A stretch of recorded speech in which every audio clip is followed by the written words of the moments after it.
Olá, companheiras e companheiros. Entramos aqui na nossa sexta semana do projeto Reflexões Políticas Semanais. E que semana, hein? Uma semana em que iniciou o Bolsonaro na sua ousadia pró-golpe, né? Inclusive colocando aquela frase célebre que vai ficar marcada de "eu sou a Constituição", e termina aí na sexta-feira enfiado na maior crise política de seu governo, com desdobramentos incertos, por sinal.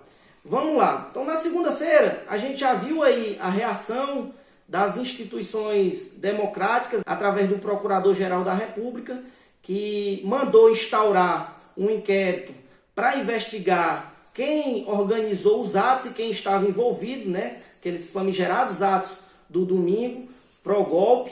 E com um detalhe, o procurador ele não incluiu o Bolsonaro nessas investigações, o que ele no começo da semana ainda tentava, de certa forma, blindar o presidente, né? E por outro lado, na segunda, nós tivemos um dos ministros do Bolsonaro aí tentando implementar ainda um projeto que já está fadado ao fracasso, que foi o Paulo Guedes falando em cortar salário de servidores como medida para ajudar os estados em meio a essa maior crise econômica que nós estamos passando e também crise de saúde. O que demonstra que o governo Bolsonaro não esquece o seu projeto de destruição nacional, né?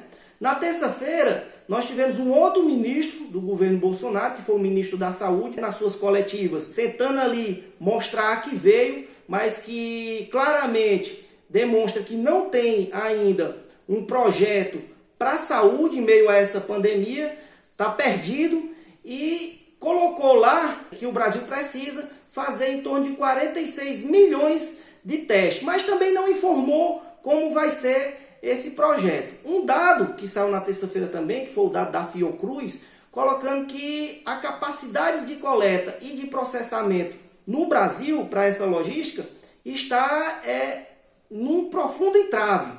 Isso porque, como o Brasil não veio investindo nessa área, hoje a gente não tem condições objetivas para organizar a logística de coleta e processamento desses dados, que demonstra que o governo não tem noção do terreno em que está pisando. O segundo ponto que nós tivemos na terça-feira, que preocupa, foi uma notícia internacional, né, que foi a questão do colapso do preço do petróleo internacional nos Estados Unidos, inclusive com preços negativos, ou seja, algo que se assemelha, como nós tivemos aqui no Brasil na crise de 29, na crise do café, né, onde os preços do café caíram abaixo do preço de custo, e nós tivemos aquelas cenas dos cafeicultores brasileiros queimando os estoques de café para ver se mantinha o preço do café. Só que nós não temos como queimar combustível. Esses efeitos da Petrobras estão sendo devastadores, certo? Porque isso atinge também o preço dos commodities como um todo. Na quarta-feira, nós tivemos aí o STF também reagindo aos arroubos autoritários do Bolsonaro, despachando já no inquérito em que o procurador abriu na segunda-feira, ou seja, a gente vê aí que em pouco mais de 24 horas o STF também deu a sua reação, engrossando essa reação e demonstrando que a democracia brasileira vai reagir aos arroubos autoritários do Bolsonaro. Inclusive também o ministro Alexandre de Moraes atuando num processo que o PT abriu, né, o Partido dos Trabalhadores abriu no STF, em relação às omissões do governo Bolsonaro no que diz respeito à maior crise de saúde pública que a gente já atravessou na nossa história, né? Na quarta-feira, também nós tivemos aí o Bolsonaro, né, diante dessa reação institucional brasileira, tentando formar uma base de apoio e aí se movimentando em relação aos partidos tradicionais, marcou uma reunião com o MDB e com o DEM, mas também com os partidos do Centrão, o PTB do Roberto Jefferson, o PL do Valdemar Costa Neto e o PSB do Kassab. Ou seja, políticos que estão com a sua espinha dorsal comprometido no campo da corrupção, mostrando que o governo Bolsonaro não é aquilo que prega, né?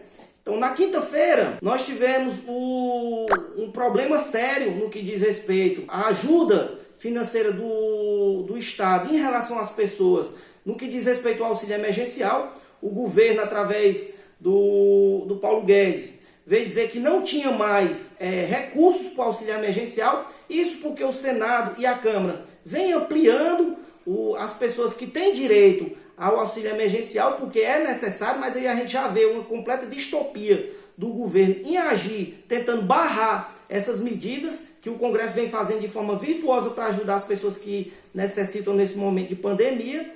E o outro ponto que nós tivemos na quinta-feira foi o Walter Braga Neto, né, o ministro da Casa Civil, apresentando o projeto Pro Brasil, que seria uma espécie de plano Marshall para recuperar a economia nacional, sem a figura do Paulo Guedes, o que já demonstra ali uma certa fissura no governo em relação ao ministro da Economia. Com um detalhe, esse plano Marshall não passa de uma farsa, porque boa parte desse projeto econômico Pro Brasil está ligado à questão de investimento privado.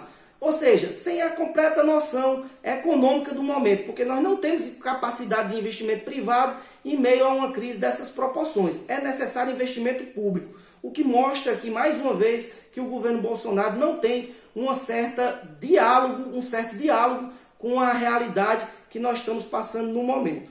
E na sexta-feira nós tivemos a sexta-feira obscura. A sexta-feira em que nós amanhecemos com o Bolsonaro exonerando o Valeixo da PF, e abrindo aí uma crise profunda, porque o Sérgio Moro pediu demissão e a gente entra num cenário de crise com desdobramentos profundamente incertos. Isso porque o Bolsonaro e o Sérgio Moro são parte de um mesmo projeto. O bolsonarismo é em torno do Bolsonaro e do ex-ministro Moro, e essa crise, desse racha entre essas duas forças, tende a criar uma crise profunda no próprio bolsonarismo, haja vista que o Bolsonaro é um representante da extrema-direita, mas o Moro também é um representante da extrema-direita e dividem o mesmo espaço. A gente tem aí um processo de crise aberto, sem que a gente tenha um horizonte de solução. Por fim, eu quero dizer aqui que a semana termina representando com fidelidade o que é o bolsonarismo, um mar de profundas incertezas. Fiquemos atentos, caminhemos juntos, analisemos para ver como é que a gente vai conseguir enxergar um horizonte de solução para esse nosso Brasil. Uma boa semana a todos e contem comigo.